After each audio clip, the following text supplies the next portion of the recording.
शनिवारी न्यायसंकुलाच्या इमारतीत लोक अदालतीचं आयोजन करण्यात आलं होतं.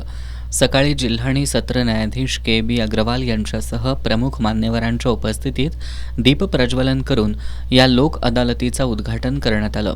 यावेळी जिल्हा न्यायाधीश P.F. Syed, D.V. Kashyap, S.S. तांबे, S.S. इंदुलकर, वरिष्ठ स्तर दिवाणी न्यायालय मुख्य न्यायदंडाधिकारी S.Y. देशमुख, जिल्हा विधी सेवा प्राधिकरणाचे सचिव सुधीर इंगळे यांच्यासह न्यायाधीश आणि विधिज्ञ उपस्थित होते. जिल्ह्यातील न्यायालयांमध्ये प्रलंबित प्रकरणं ठेवून ती तडजोडीच्या माध्यमातून दिवाणी, फौजदारी आणि कौटुंबिक प्रकरणं निकाली काढली. यावेळी तालुका आणि मुख्यालयामध्ये एकूण 39 पॅनेल लोक अदालतीसाठी बसवण्यात आली होती.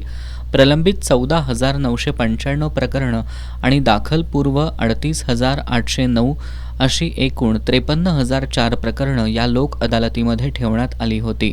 दावापूर्व म्हणजेच ग्रामपंचायत, महापालिका, पंचायत समिती यांच्याकडील आणि बँक वसुलीबाबत तसंच इतर अशी 52,209 इतकी विक्रमी प्रकरणं या लोक अदालतीमध्ये निकाली काढण्यात आली.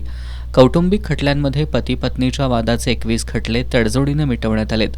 स्पेशल ड्राईव्ह अंतर्गत एकूण 292 प्रकरणं निकाली काढण्यात आली आहेत. कामगार न्यायालयाची 17 खटले तडजोडीनं मिटवण्यात आली आहेत.